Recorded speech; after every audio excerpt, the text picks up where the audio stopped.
거룩하게 살려고도 합니다. 서로 사랑하면서 살기를 원하죠.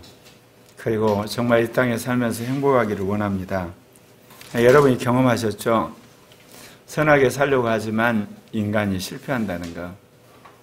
거룩하게 살려고 하지만 결국은 더러운 자기의 몰골을 이제 발견하게 되고, 사랑하지만 결국은 서로 배신하는 거 보게 되고, 또 행복하게 하려면 불행이 닥쳐오고, 이거를 극복하는 가장 비결은 뭘까요? 내가 그리스도와 함께 십자가에 못 박히고 주님이 우리 안에 사는 거거든요. 근데 이제 문제는 나는 주님 앞에 못 박힌 거는 좀 이해가 가는데, 내 안에 주님이 사신다는 것이 나에게 어떤 삶의 변화가 오느냐. 구체적으로 여러분 삶 속에서 주님이 내 안에 사셨을 때 내 안에 어떤 변화가 오시나요? 그 중에 하나가 부활의 믿음으로 사는 겁니다. 세상에 미련이 없는 거예요. 여기서 미련이 없다는 이야기는 세상에서 일도 안 하고 결혼도 안 하고 공부도 안 하고 기도도 안 하고 전도도 하고 아무것도 안 하고 흔히 주님 오시려면 기다린다, 그런 뜻은 아니에요. 한마디로 이 땅에서 수단 방법 가리지 않고 이 땅에 있는 목표를 성취하기 위해서 그렇게 살지는 않는다, 그 이야기입니다. 이 땅에 최선을 다하지만 항상 부활의 소망 가운데 사는 사람들은 여기에 매몰돼 가지고 악한 짓이라든지, 예를 들면 그 사람들이 피해를 준다든지, 아니면 정말 사람들이 상처를 주는 그런 일을 하지 않는다는 겁니다. 하더라도 깨달아지면 사람들 앞에서 사과를 하고 또한 사람들과 다시금 화해하는 그런 일을 하게 되죠. 그 근저에는 뭐가 있냐? 부활의 신앙이 있기 때문에 그렇습니다. 그래서 사람들이 이제 이런 질문을 합니다. 뭐라고 그러냐면, 사람이 이 땅에 살면서 모든 사람들이 이런 사람이 죽으면 끝나지 않습니까? 그렇게 이야기를 하죠. 여러분, 세상을 살아가는 데 있어서 그 신에 관한 관점에 있어서 신이 있다고 하는 유신론자와 신이 없다고 하는 무신론자들이 있습니다. 근데 여러분, 신이 없다고 하는 무신론자들의 특징이 뭐겠어요? 이 땅에 살면서 신이 자기의 삶이나 이 인간의 우주 만물의 모든 것을 주관한다고 생각지 않고 인간이 자기 운명을 결정한다고 생각하잖아요. 그러니까 그런 사람들의 특징은 사람이 죽으면 끝난다고 생각을 해죠. 근데 그 말에 대해서 자기가 책임을 못 져요. 그러니까 불안해하는 거예요. 정말 인간이 죽으면 끝난다고 생각했을 때 사람들이 어떻게 했습니까? 양심도 안 지키는 거예요. 이성적인 판단을 할 필요가 있어요. 자기 육신의 욕망에 따라 그대로 살면 되잖아요. 근데 그렇게 해놓고도 자기가 불안한 거예요, 이게. 불안한 그 불안이 있어요. 두려움이 있고 염려가 있으니까 사람이 그렇게 못하는 겁니다. 하나님이 그리스도의 형상대로 지음받은 인간 안에 양심을 둬버렸어요. 그리고 이성을 두고 또 나름대로 믿음을 주셔가지고 하나님의 영이 그걸 컨트롤하거든요. 분명히 자기는 하나님을 안 믿으니까 인간이 마음대로 살아도 돼, 큰 소리를 쳐놓고도 안에 있는 양심이 콕콕 찌르거든요. 그리고 이성적인 판단이 아니 그거 꼭 너가 어떻게 그런 이야기 할 수 있어? 이런 것들이 있으니까 자신이 확신을 못하는 겁니다, 사실은. 그러니까 우리가 말하는 것하고 행하는 것이 일치하지 않아요. 우리는 그거를 좋은 의미로만 받아들이는데 나쁜 의미로도 맞아요. 우리가 나가 좋은 일을 한다고 해놓고 행동은 나쁜 일을 하죠. 반대로요. 악한 말을 해놓고도요, 사람이 그 말대로 못해요. 왜냐하면 두려워서. 행동은 그렇게 진짜 못하거든요. 그러니까 인간에게 있어서 이런 말과 행위에 어떤 일치가 일어나지 않는 거, 그거는 인간이 알지 못하는 영적 세계가 있는 거예요. 하나님이 역사를 하시고 하나님 보낸 천사가 역사하고 악한 영이 역사하기 때문에 인간이 말한 대로 악하게 살지도 못하고 사실 선하게 살지도 못해요. 이게 뒤죽박죽인 거야. 선하게 산다고 했는데 마귀에 미혹받아서 악하게 살고, 자기는 그야말로 악한, 그야말로 다짐을 했는데 실은 나중에 보면 자기가 회개해가지고 개가천선한 사람도 있고, 그거는 이 모든 것이 인간의 마음대로 되지 않게끔 돼 있다, 그 이야기입니다. 여러분이 아는 것처럼 하나님 분인 천사가 있고 하나님이 대간 사단이 있고 하나님의 영이 역사하심이 있기 때문에 그렇습니다. 여러분, 사람이 죽으면 여러분 끝나지 않습니다. 성경에서 명확히 이야기합니다. 죽은 후에 하나님의 심판이 있고 그 후에 모든 사람이 부활한다고 말합니다. 죽은 사람이 부활하는데 두 종류로 부활한다는 걸 여러분 아시죠? 하나님 앞에 심판대 가서 하나님이 어린 양의 생명책에 기록된 사람을 영생으로, 기록되지 않는 사람을 영원한 멸망의 심판으로 나오거든요. 네, 하나 물어볼게요. 여러분, 왜 예수를 믿으면 여러분 생명의 부활로 나오고 예수를 안 믿은 사람들, 그런 사람들 왜 멸망의 부활로 나오나요? 여러분 생각해 보셨어요? 여러분 예수 믿기 전에는 고민을 잔뜩 했지만 예수 믿고 나서는 고민이 다 사라져버렸죠. 예수를 믿으면 어린 양의 생명책에 기록되니까 나는 당연히 부활할 거야. 그러지 않은 사람은 주님이 심판하셔서 멸망의 부활로 나올 거야. 그런데 멸망으로 가는 사람들이 하나님을 향해서 고소를 할 거 아닙니까? 항의를 하고 불만을 토로할 거야. 아니 예수 안 믿었다고 우리를 이게 멸망으로 가다니 이게 가능합니까? 예를 들면 저 사람은 무슨 죄를 졌고 저 사람은 무슨 악한 짓을 했고 저 사람은 그야말로 말할 수 없는 만행을 저질렀는데 저 인간은 천국 가고 그래서 나는 이런 선한 일을 하고 이렇게 좋은 일을 했는데 나는 지옥 갑니까? 이런 항변을 않겠습니까? 그럴 때 하나님 뭐라고 이야기하실까요?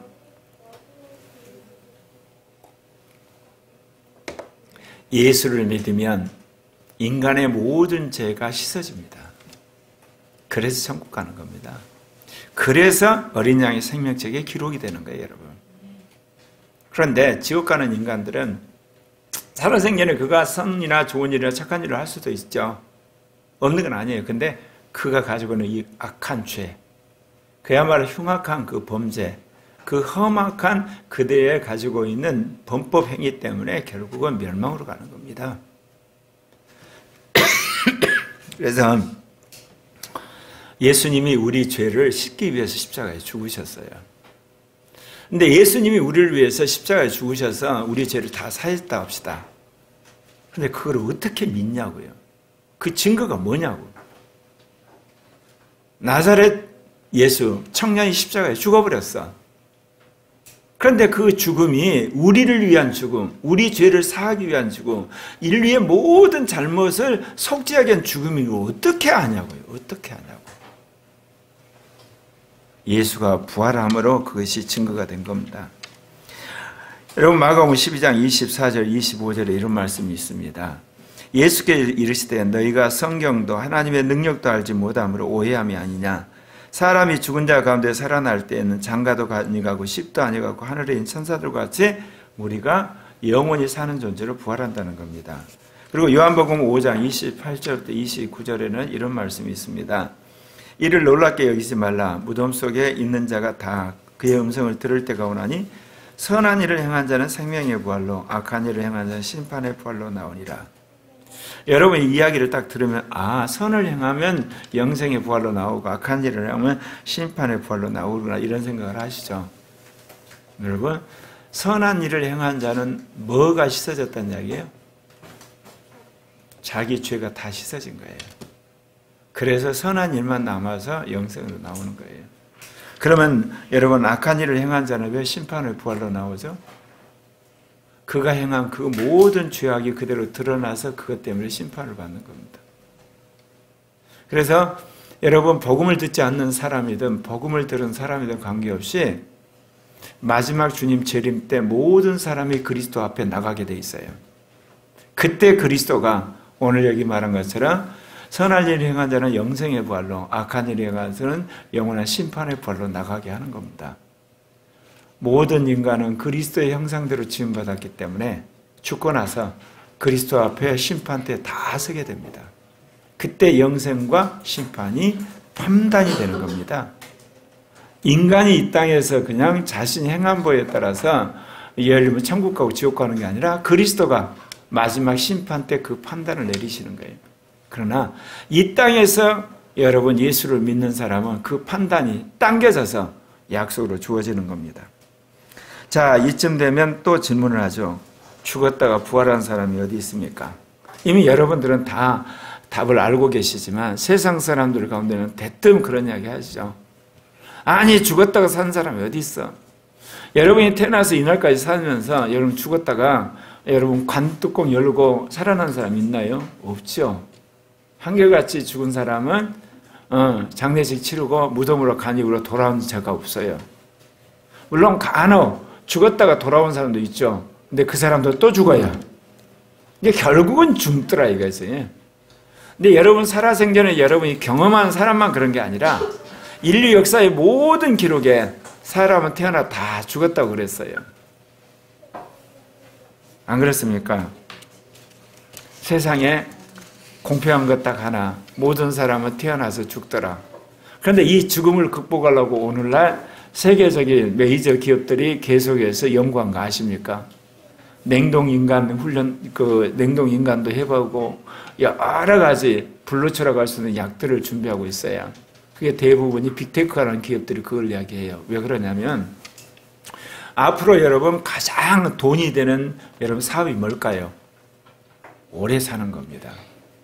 특별히 부자들에게서 오래 사는 것은 노망이기 때문에 이 블루처 사업, 세계적인 빅테크들이 지금 나름대로 계속해서 준비를 하고 있어요. 그야말로 불로장생을 위한 약, 사실 험한 거지만 그래도 사람들은 몇 년이라도 10년이라도 더 살려고 어마어마한 돈을 들여서 그런 약이라든지 치료법에 홀깃하지 않겠습니까? 실제로 그렇게 하고 있습니다. 그러나 성경은 인간의 원죄로 말미암아 한 번은 죽어야 된다고 분명히 말하고 있습니다. 그렇다면 모든 사람이 이렇게 다 죽는데 누가 부활했단 말입니까? 여러분 이미 여러분은 믿고 계시죠? 예수가 십자가에 죽었다가 사흘 만에 부활하셨습니다. 성경은 인간이 죄로 말미암아 죽었다고 이야기해요. 그 죄 문제가 아직 해결되기 전까지는 다 무덤에 있습니다. 그런데 예수는 인간의 모함을 받아서 십자가에서 못 박혀 죽었지만 당신은 죄가 없었기 때문에 무덤이 그를 가둬놓을 수가 없었어요. 음부가. 그래서 사흘 만에 부활하신 겁니다. 예수가 왜 부활했냐? 우리 죄를 위해서 당신 십자가에 죽었다고 하는 그 사실을 증명하기 위해서 부활하신 거예요. 죄가 없으신 분이 죄 있는 우리를 위해서 대신 죽었어요. 그런데 그분이 죄가 없다는 것을 증명하기 위해 당신이 부활하신 거예요. 그래서 우리가 예수의 부활, 죽음과 부활을 복음이라는 겁니다. 여러분 고린도전서 15장 13절에 보게 되면요. 만일 죽은 자의 부활이 없으면 그리스도도 다시 살아나지 못하셨으리라. 이 지구상에 태어나서 우주 종말까지 죽은 자의 부활이 하나도 없다. 그러면 예수도 부활할 수가 없는 거예요. 왜냐하면 예수도 한 인간으로 죽었으니까. 예수도 영원토록 무덤에 있어야 되는 거 아니겠습니까? 그런데 죽은 자의 부활이 있단 말입니다. 그 한 첫 열매로 예수가 부활을 하셨어요. 예수가 이렇게 역사 속에 부활한 이유는 당신은 죄가 없었기 때문에 부활을 하게 되는 겁니다. 그렇다면 주님 오실 때 부활한 사람들은 어떻게 부활할까요? 죄가 없어져야 부활하게 되는 겁니다. 네. 죄가 있는 사람은 영생으로 부활할 수 없습니다. 이건 명확한 진리입니다. 고린도전서 15장 14절에 이런 말이 있습니다. 그리스도께서 만일 다시 살아나시 못하셨으면 우리가 전파하는 것도 헛것이고 또 너희 믿음도 헛것이다. 제가 수십 번 간증했죠. 예수님이 십자가에 죽고 부활한 것이 성령 받으면서 제가 믿어져서 내가 크리스찬이 되고 목사 됐다고. 지금이라도 부활이 가짜라면 저부터 목사 그만두겠다고. 저는 이 땅에서 잘 되기 위해서 목회자 된 것도 아니고 유명해지려고 목회자 된 것도 아니고 또 그렇다고 해서 사람 많이 끌어들여 목회가 아니라 부활의 복음을 전하기 위해서 저는 목사가 됐어요. 이날까지 내 인생에 굉장히 어려움들이 참 많았어요. 고난도 많고 시험도 많고 그럴 때마다 항상 마지막에 제가 결단할 때 하는 말이 있어요. 사람이 한 번 죽지 두 번 죽냐? 죽으면 부활할 텐데 까짓 거. 항상 제가 그런 고백하면서 일어서거든요. 제가 성령 받고 나서 첫 번째 믿어진 것이 예수가 부활했다는 거예요. 성령 받은 나도 부활했다는 거. 그래서 저의 복음의 핵심은 십자가의 죽음과 부활이에요. 여러분 어떻습니까? 여러분 그런데 이제 예수님이 이렇게 부활했다고 우리가 이야기를 하면 대뜸 사람들이 그래요. 네. 뭐라고 이야기하냐면 예수가 부활했다는 거 어떻게 아느냐? 성경이 이야기하죠. 그러니까 이런 질문이에요. 예수가 부활했다고는 성경의 증언을 믿을 수 있냐? 사람들이 그런 질문을 하는 거죠. 네.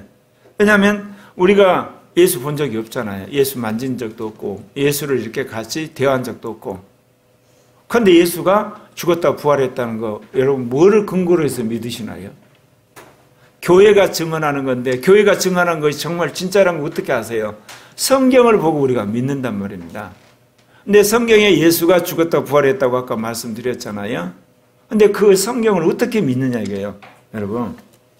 여러분 우리는 예수가 부활했다는 예수의 성경의 증언을 이제 믿게 되는데 여기 보면 그래요. 고린도서 15장 3절에 내가 받은 것을 먼저 너희에게 전하노니 죄송합니다. 이는 성경대로 그리스도께서 우리 죄를 위하여 죽으시고 장사 지낸 바 되었다가 성경대로 사흘 만에 다시 살아나사. 성경이 예수가 죽었다 부활했던 것을 2000년 동안 세계 교회에 증언하고 있는 겁니다. 여러분 성경에서 여러 가지 진리를 여러분 발견하시죠? 그러나 여러분이 꼭 믿으셔야 할 증언은 예수는 우리를 위해 십자가에 죽었고 부활했다는 말씀부터 믿으셔야 돼요. 다른 거 믿어봤자 여러분 구원 못 받을 수도 있어요. 여러분 예수가 죽고 부활했다는 걸 믿어야만 죄사함 받게 되고 우리가 거듭나기 때문에 그렇습니다. 그래서 여기 보게 되면 로마서 6장 9절에 우리 한번 같이 읽을까요? 시작. 이는 그리스도께서 죽은 자 가운데 살아나셨으며 다시 죽지 아니하시고 사망이 다시 그를 주장하지 못할지어다. 이게 성경이 이야기를 하고 이 이야기를 우리는 믿음으로 우리는 부활의 신앙을 가지고 살지 않습니까? 그러면 이런 질문이 세져요. 성경이 시대에 뒤떨어진 책인데 어떻게 성경의 부활을 믿을 수 있느냐? 요즘에 젊은 사람들이나 요즘에 이제 청소년들 그런 질문들을 하거든요. 왜냐하면 학교에서 진화를 잔뜩 배워놓으니까 성경에서 창조론 이야기하면 뭐 이렇게 성경을 믿을 수 있냐 그런 이야기하고 요즘처럼 선거철이 되면 국민 주권이 강조되잖아요. 성경 어디로 봐도 국민들이 왕을 뽑은 적이 없어. 그냥 하나님이 왕을 택했다는 이야기만 나오지. 이렇게 뒤떨어진 책 왜 믿냐 이거예요. 그리고 요즘에 우리나라 이게 이 성 문제, 젠더 문제 굉장히 그 이슈가 됐잖아요 지금. 예. 성경에 보면 남전여비잖아 이거. 여자는 사람 취급도 않고 어떻게 이렇게 남녀 평등을 이야기하는 시대에 그런 책을 읽냐? 여러분 그렇게 질문하면 여러분 뭐라고 대답하실래요? 그런 책에서 뭐 예수가 부활했다고 이야기를 하는데 성경을 못 믿는데 성경에서 말하는 부활의 말씀을 우리가 어떻게 믿느냐? 이렇게 누가 여러분 대본에 여러분 대꾸 달면 여러분 뭐라고 대답하실래요? 여러분 성경은 인간의 말로 쓰여진 책이지만 하나님의 말씀이에요. 근데 사람들이 하나님의 말씀이라는 말을 잘 이해를 못해요. 설명을 못해요. 그냥 교리적으로 그건 인간의 말씀이지 하나님 말씀이야. 믿으라니까. 믿어. 왜 안 믿는 거야? 인본주의자야 뭐 그러면서.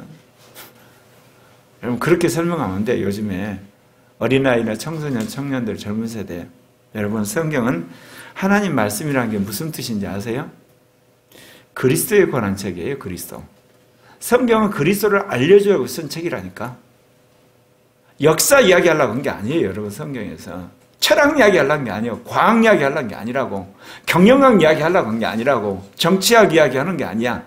윤리학 이야기하려는 게 아니라고. 예수 그리스도가 누군가를 가르쳐주려고 성경을 이야기했다고.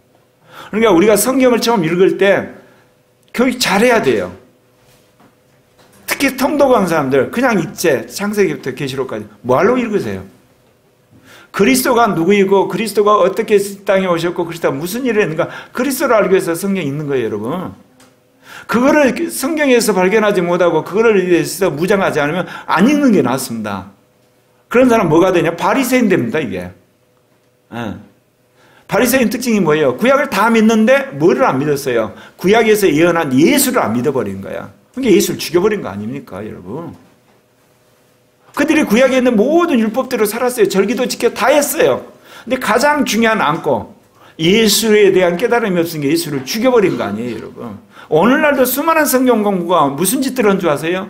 예수에 대한 관계가 깊어지는 게 아니고 그냥 성경 공부를 하는 거예요. 예. 창세부터 계시록까지 자기 한마디로 신학적인 그리고 역사적인 인간적인 궁금증 해소하기 위해서 그런 공부 하나만 합니다 여러분. 성경은 그리스도에 관한 책이에요. 근데 그리스도가 우리를 위해서 한 핵심적인 일이 뭔가요? 구원이에요. 성경은 구원책이에요. 첫 번째는 그리스도의 책이고 두 번째는 구원하는 책이에요. 그런데 그 구원하는 책을 우리가 믿다 보면 성령이 오시죠. 그렇게 되면 삼위일체 하나님을 알려주는 책이에요. 그 어떤 신학책보다도 삼위일체 하나님에 대해 성경처럼 명확하게 말한 적이 없어요. 특별히 요한복음, 요한 1, 2, 3, 4, 요한계시록 보면 삼위일체에 대해서 명확하게 이야기해요. 제가 삼위일체론에 대해서 나는 신학을 정립하고 삼위적 계시를 썼는데 그 근거가 뭔지 아세요? 실은 신약서신이고 그 중에 요한복음하고 요한 1, 2, 3, 4, 요한계시록을 근거해서 제가 쓴 거예요. 다른 신학책들은요 거기에서 명확하지 않아요. 삼위일체 하나님에 관한 책이에요, 성경이. 굳이 이야기하자면 이제는 그 삼위일체 하나님을 따라 사는 거룩하게 살라고 하는 책이에요. 거룩하게 살라고 하는 책. 이거를 내가 한 게 아니라 성경이 그랬단 말입니다. 자, 성경이 뭐라고 하는지 보실래요? 수십 번 여러분 이 구절 보셨죠? 요한복음 5장 39절. 성경이 성경에 대해서 한 이야기예요. 시작. 너희가 성경에서 영생을 얻는 줄 생각하고 성경을 연구하거니와 이 성경이 곧 내게 대하여 증언한 것이라. 오늘날 신학교가 완전히 썩어버렸어요. 신학교 가서 성경이 그리스도의 책이라는 걸 배우는 게 아니고 위대한 신학자들의 이야기 열심히 배우고 수많은 성경에 대한 희한한 게 해석 배워요. 그리스도 없는 해석, 그리스도 없는 신학, 그리스도 없는 여러분 교리 아무 의미가 없어요. 그러면 신학교는 뭘 해야 되겠어요? 그리스도 중심적인 신학을 배워야 되잖아요. 안 그래요. 그러니까 오늘날 동성애를 인권이라고 하고 큐어를 이렇게 신학이라고 그러고 하는 그야말로 거짓된 신학이 신학교에 판을 치죠. 또 디모데후서 3장 16절 17절 이제 그리스도 중심적인 사람이 살아야 삶에 또 하나 확장된 성경은 성화책이라고 이야기하는 거예요. 거룩하게 살게 하는 책. 함께 읽겠습니다. 모든 성경은 하나님의 감동으로 된 것으로 교훈과 책망과 바르게 함과 의로 교육하기에 유익하니 이는 하나님의 사람으로 온전하게 하며 모든 선한 일을 행할 능력을 갖추게 하려 합니다. 이게 그렇게 된 거예요. 일부 예배 때 이야기를 딱 했더니 청년 하나 그래요. 아니, 성경에서 이렇게 우리가 오늘날 살고 있는 이 사고방식과 틀린 여러 가지를 이야기하잖아. 그랬더니 그거는 시대적인 책이니까 그랬대. 그건 맞아요. 성경에는 시대적인 진리가 있어요. 오늘날 우리가 수용할 수 없는 것. 남전여비 사상이라든지 왕권 신수설이라든지 이런 거 있잖아요. 천동설이라든지 이런 것들은 오늘날 우리가 받아들이면 안 되거나 그건 시대적인 말씀이야. 그래서 그리스도와 직접 관계된 말씀이 아니야. 구원과 직접 관계된 말씀이 아니고 삼위일체 하나님과 직접 관계된 말씀이 아니에요. 그리고 성화와 직접 관계된 책이 아니에요. 시대적으로 바뀌어진 것은 하나님이 우리에게 새롭게 깨달은 것에 따라 새로운 말씀들을 여러분 받아들이셔야 되는 거예요. 네. 그러나 이 시대적인 말씀 가운데 잘못된 말씀이 있어요. 진화론, 종교다원주의, 그리고 막시즘, 사회주의, 전체주의 이거 받아들이시면 안 돼요. 그러나 여성평등이라든지 남녀평등, 그 다음에 국민주권, 그리고 우리가 말하는 흔히 말하는 지동설 이런 것들은 하나님 우리에게 주신 일반 계시로 받아들여야 되지만 이 진화론 같은 거 하나님이 창조해서 무슨 진화를 해요, 여러분.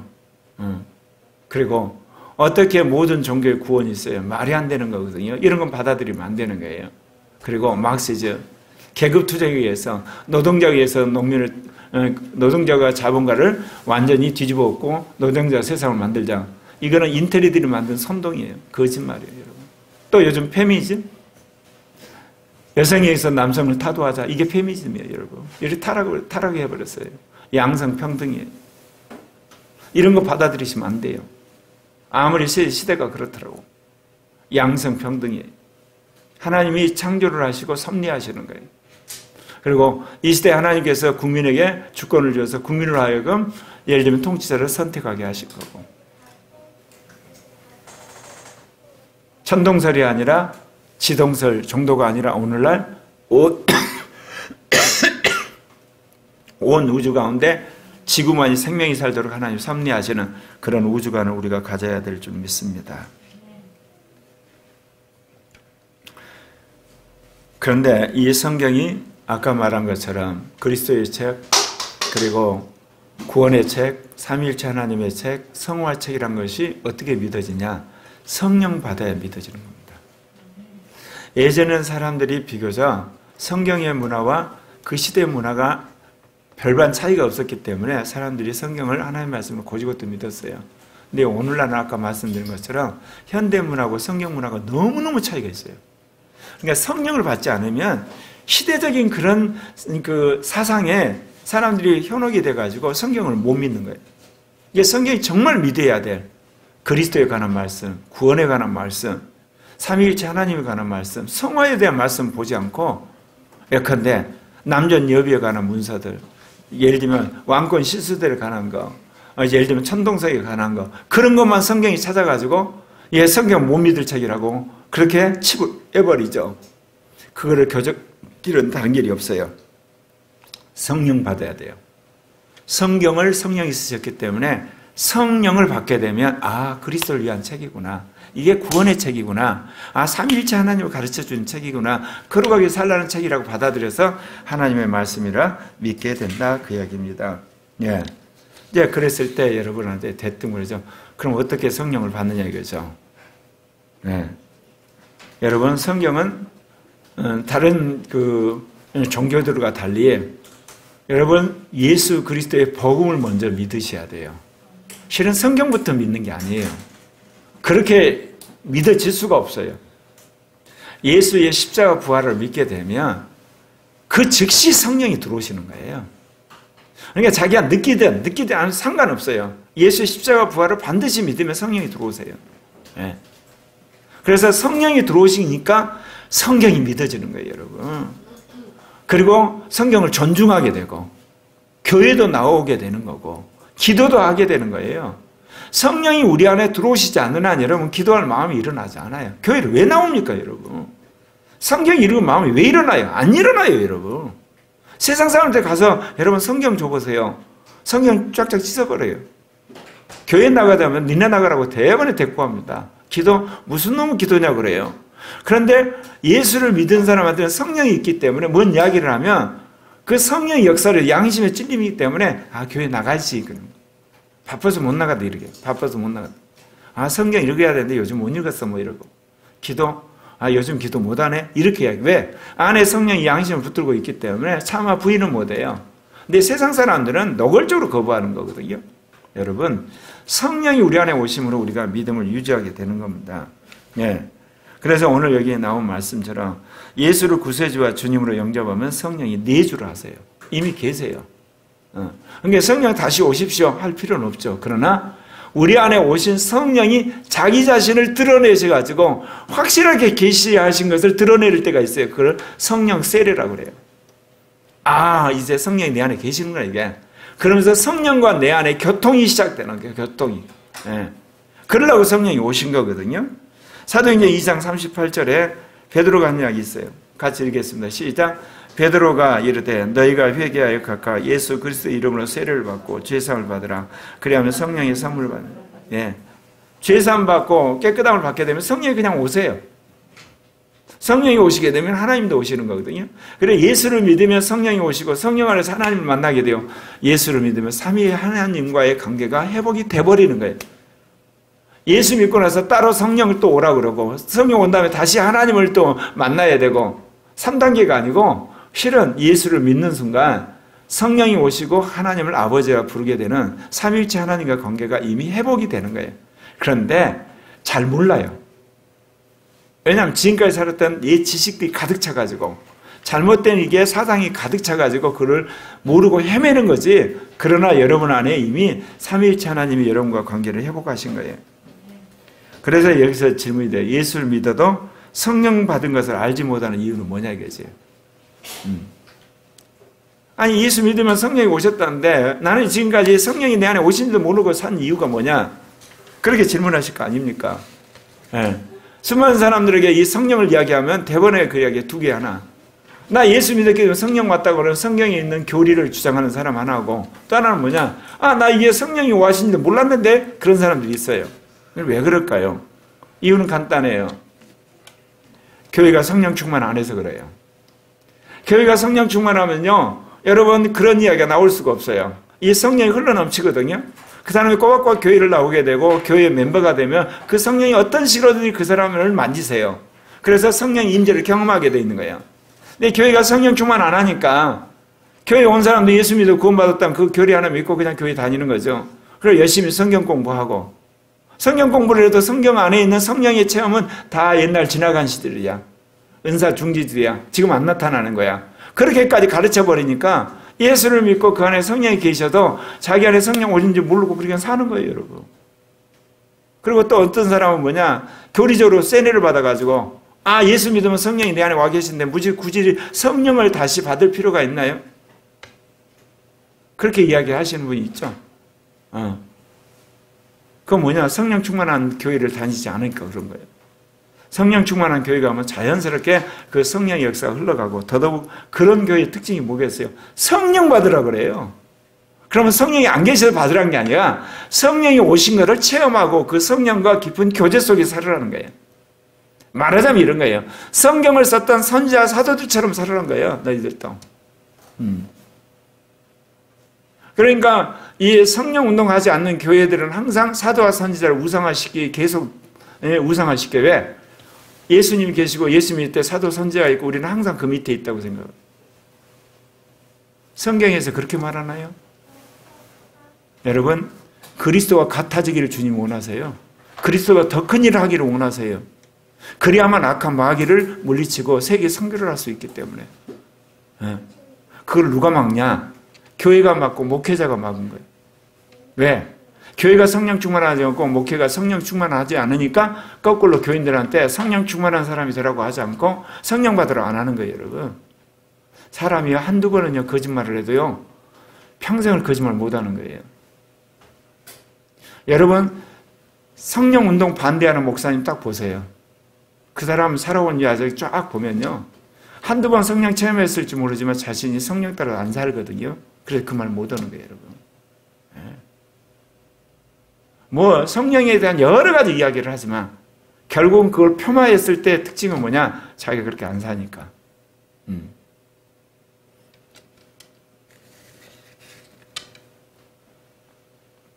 사도행전 1장 5절에 주님 뭐라고 이야기하셨어요? 요한은 물로 세례를 베풀었으나 너희는 몇 날이 못되어 성령을 세례를 받. 왜? 예수님이 요단강에 성령을 받고 당신이 사역을 하셨거든. 그리고 당신의 사명이 가고 나서 성령을 보내는 사명이기 때문에 너희들 성령 세례 받을 거야. 그러니까 꼼짝 말고 여기서 기다리고 너희들이 기다려. 그럼 성령 받을 거야. 그런 거 아니에요? 또 여러분도 아시겠지만 사도들이 성령 받은 사람들 아니에요. 그러니까 가는 곳마다 어때요? 성령 받게 했어요. 자연스러운 거예요, 그것이. 초대교는 너무 자연스러운데 오늘날은 이게 너무 안 자연스러운 거예요. 너무 부자연거이 돼버렸어요. 이거 회복해야 되는 거예요. 사도행전 19장 2절에 뭐라고 그래요? 시작. 이르되 너희가 믿을 때 성령을 받았느냐? 이르되 아니라 우리는 성령이 계심도 듣지 못하였느라. 제가 40년 전에 제2종교개혁 사명 받았는데 지금까지 이거 공개적으로 제가 말씀을 전하지 않는 이유 중에 하나가 이거예요. 한국교회 대다수 장로교가 은사 중지라고 해서 성령 운동을 퇴부시하거든요. 특히 영이 우리에게 음성을 들려주고 계시하신다 그러면 직통주의라고 해서 이단으로 정죄를 해요. 근데 나는 그들과 싸우고 싶은 생각은 없어요. 왜? 그들도 예수를 믿어 성령이 안에 계세요. 근데 단지 성령 운동을 안 할 뿐이야. 그런데 이제는 팬데믹 상황으로 한국교회가 초토화되어 버려서 이 운동을 해도 이제 누구 시비 걸 사람도 없어요. 왜냐하면 대안이 없잖아, 대안이. 교회가 다 망해가고 목회자들이 예배당 문 닫고 가서 전부 일터에 일용직으로 나가고 그런 판국인데 교회를 살릴 방법이 뭐 있어요? 없어요, 여러분. 성령의 능력과 성령의 파워로 성령의 어떤 권능을 받지 않고는 교회가 살아날 방법이 없어요. 왜? 근데 그 전에 이야기했으면 아마 기가 살아가지고 난리를 쳤어요. 실제로 그랬고. 그러면 이제 성령 운동 사람은 거꾸로 뭐냐? 네가 잘못했다고 또 상대방의 단점과 그 다음에 죄악과 이거를 자꾸 예를 들면 공격을 해요. 그러다 보면 마귀한테 둘 다 속아요. 왜냐하면 어떤 이유에서든지 남을 미워하고 증오하고 그리고 남을 공격하기 시작하면 그건 사실 마귀의 하수인이 되기 시작한 거예요. 그래서 대부분 그런 성령운동하는 사람이 나중에 망해요. 왜 그러냐면 자기는 성령운동을 처음에 나름대로 이렇게 멋들어기 시작을 했는데 저쪽에서 뭐냐면 직통계시고 이단이고 그야말로 사입이고 저거는 완전히 가짜로 공격을 하니까 말이 안 되잖아요. 이게 이쪽에서 어때요? 상대방이 한 잘못에 대해서 부풀려가고 또 공격을 하는 거야. 그러다 가운데 죄를 지면서 오만해지기 시작해요. 그러면 그거는 마귀 밥이 되는 겁니다. 예. 그래서 하나님이 저에게 기다리라고 그러신 거예요. 때가 안 돼서. 여러분, 예수를 믿을 때 성령은 내주하세요. 그러나 여러분이 성령을 환영하고 성령 받기를 기도해야 되고, 그리고 성령을 살기를 사모할 때 성령 충만을 받게 되고 영안에 살게 될 줄 믿습니다. 그러면 이제 여러분한테 그런 질문이시죠. 그러면 성령 받으면 부활에 대한 의심이 사라지느냐? 그러잖아요. 여러분 보셨죠? 성령 받은 사람들이 부활의 믿음을 가지고 확신하게 살던가요? 안 그러죠? 성령을 받으면 여러분 분명히 부활의 믿음이 생겨요. 그런데 삶 속에서 어려움이 닥친다든지 아프다든지, 그리고 자기 뜻대로 안 이루어지면 부활의 믿음도 흔들리는 거예요. 그래서 부활의 믿음을 여러분이 믿으려면 어때야 되냐? 부활의 말씀과 더불어서 세트로 말씀을 받아야 돼요. 자, 부활하려면 무엇이 믿어져야 되겠어요? 언제 부활하죠? 지금 부활하나요?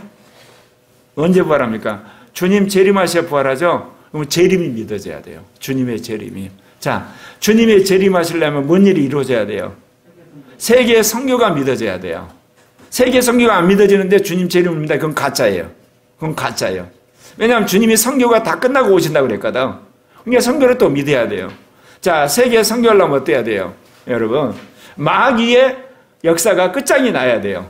마귀가 그야말로 온 하늘과 이 인간 세계가 이 땅에 권세가 그냥 창창이 남아있는데, 한마디로 권세를 부리고 있는데 종말이 온다. 있을 수가 없어요. 사단의 권세가 완전히 박살이 나야 돼요. 그러면 결국은 이 사단의 권세가 박살이 나야 되니까 어때야 돼요? 성령 충만해야 돼요. 교회가 성령 충만할 거 믿어야 돼요. 그러다 보면 어때요? 성경이 성취되고 성경이 예언을 믿어야 돼요. 이런 말씀이 세트로 믿어져야지 부활의 신앙이 안 흔들려요. 그러지 않으면 여러분 그냥 흔들려요. 예. 자기가 믿었는데 자기 어떤 삶의 기반이 다 흔들리니까. 제가 요즘에 와서요, 종말이 오겠구나 확신을 하게 된 거 있어요. 뭔지 아세요? 팬데믹 상황과 관계돼서. 여러분, 팬데믹 그러니까 팬데믹에서 그 백신 패스 그것 때문에 정말 그 이야기 아니고, 지금 팬데믹 상황에서 전 세계 200개 국가 안에서 덩달아서 일어난 현상을 아세요? 경쟁적으로 하는 짓들이 있어요. 뭐죠? 카드 긁는 거. 국가가 빚을 내서 계속하는 거예요. 나 요즘 대선을 보면서 모르냐? 내가 문재인이 400조 빚냈다고 내가 비판을 했거든. 그러니까 더 빚내는 이재명이가 등장하니까 거기에 나도 질세라 윤석열도 같이 카드를 긁어버리더라고. 이게 왜 그러냐? 카드를 같이 긁거나 뭐나 국민들은 똑같잖아. 그러니까 요즘에 보니 윤석열이 카드를 더 잘 긁어. 이거 뭐를 말하냐면요, 전 세계가 이 정부가 정권을 유지하기 위해서 한국뿐만 아니라 일본도 더 그래요. 미국은 더 그래요. 미국이 2조 9천억 달러인가? 그걸 바이든이 이번에 긁어버렸어. 하원 통과했어. 이렇게 되면 어떤 일이 벌어집니까? 결국은 국가가 망합니다. 그래서 제가 말한 것처럼 이런 식으로 가게 되면 마지막 10대 국가만 남고 나머지 국가는 다 파산하게 돼요. 그래서 국가가 사라지는 거예요. 네. 자본주의 시스템 때문에. 이게 분명하구나 이제. 왜? 국민들이 미래를 생각 않잖아. 당장 빚내가지고 복지하는 게 좋아하니까. 그래서 여러분 필히 종말은 와요. 이제 뭐 명확해요, 눈앞에. 전쟁 나가가지고 재정 고갈 때 망하고요. 예를 들면 아까 말한 복지에서 빚내가지고 망하고. 그래서 이제 10대 강국, 깨어있는 국민, 그런 국가들만 마지막 강국으로 남아있고 10대 강국만, 나머지는 다 재정 파탄데 망해요. 여러분, 무슨 이야기하다 이야기하다 종말 이야기하다 그랬죠? 부활의 믿음을 가지시려면 주님 재림을 믿으셔야 되고, 주님 재림은 세계 선교를 믿어야 되고, 세계 선교를 하면 성령의 기름 부음, 성령 충만을 믿어야 되고, 그리고 마귀의 권세가 꺾어진 걸 믿어야 되고, 그리고 또한 성경의 예언이 실현된다는 그 믿음을 믿을 때 여러분의 부활의 신앙이 든든한 반석 위에 세워지는 겁니다. 그 중에서 제일 중요한 게 뭐죠? 성령 충만함입니다. 영 안에 사는 겁니다. 왜 그러냐면 로마서 8장 10절에서 그 이야기를 하고 있기 때문에 그렇습니다. 11절에서. 이게 핵심적인 겁니다. 왜 말세에 하나님 성령 충만하게 하고 영을 따라라는 주님의 교회를 세울 수밖에 없냐? 자, 10절, 12절 같이 읽겠습니다. 시작. 또 그리스도께서 너희 안에 계시면 몸은 말미암아 죽은 것이나 영은 의로 말미암아 살아있는 것이니라. 예수를 죽은 자 가운데서 살리신 이의 영이 너희 안에 거하시면 그리스도 예수를 죽은 자 가운데서 살리신 이가 너희 안에 거하시는 그의 영으로 말미암아 너희 죽은 몸도 살리시리라. 여러분, 예수님의 몸을 누가 부활시켰냐? 하나님의 영, 성령이 부활시키셨어요. 그러면 우리 몸도 누가 부활시키세요? 하나님의 영이 부활시키세요. 근데 어떤 사람만 부활하냐? 하나님의 영과 함께 있었던 사람, 그리고 그 영에 쌓여서 그 영이 하늘나라 간 사람, 그 사람들만 하나님의 영이 마지막 때 몸을 부활시키세요. 그러니까 주님이 말세가 되면 될수록 어떤 교회를 주님 세우시겠어요? 성령 충만한 교회, 하나님의 영을 따라 살아가는 성도, 그 영을 쫓아 살아가는 사람들이 마지막 휴거를 하고 부활하게 되는 거예요, 여러분. 예수 믿는다고 성경 말씀 믿는다고 하면서 지식적으로 믿는 사람들 휴거 못 온다니까요, 여러분. 열처녀 비유에서 명확히 이야기했잖아. 등불을 켰어요. 근데 뭐가 없어요. 한쪽은 기름을 준비해서 성령 충만한 걸 말해요. 이쪽은요, 육신 충만해 성령이 꺼져버렸어요. 그러니까 휴거를 못 한다니까요. 이 사람은 휴거를 한다니까요. 마찬가지로 이 땅에 살면서 하나님의 영 안에 살다가 그렇게 쌓여서 그 영이 하늘나라 간 사람은 마지막 부활을 해요. 그런데 그러지 않고 마지막에 육신으로 살다가 하나님의 영이 떠나버린 사람은 예수를 믿었더라도 마지막 하나님의 영이 떠나버렸기 때문에 멸망으로 가는 거예요, 여러분. 그러니까 여러분 신앙의 분명한 시금선을 뭐로 삼아야 되냐? 내가 하나님의 영을 따라 살아가는가? 내가 성령 안에 살고 있는가? 그 영에 순종하는가를 판단하셔야 돼요. 겉으로 여러분 나타나는 모든 기준은 다 어물어졌어요, 이제. 안 그렇습니까? 주의 성수도 어물어졌어요. 11조도 어물어졌고, 기도하는 것도 다 외형적인 건 다 어물어져 버렸어요, 교회가. 뭐로 할 거냐? 하나님의 영을 따라 사는 거 있는가, 내가? 정말 성령 안에서 정말 믿음에 순종을 하고 있는가? 그 영의 음성을 따라 그 영의 법으로 사는가? 영이 마지막까지 붙들고 있는 사람만이 마지막에 휴거하고 부활한 걸 믿으시기를 바랍니다. 아울러서 종말에 대한 말씀들, 재림의 말씀, 세계 선교에 대한 말씀, 그리고 사단의 권세가 깨진다는 말씀, 성령 충만한 말씀, 성경의 예언에 대한 말씀을 믿음으로 반석 위에 서 있는 여러분이 되셔서 훗날 모두 부활하시기를 바랍니다. 기도 제목 한번 같이 읽도록 하시겠습니다.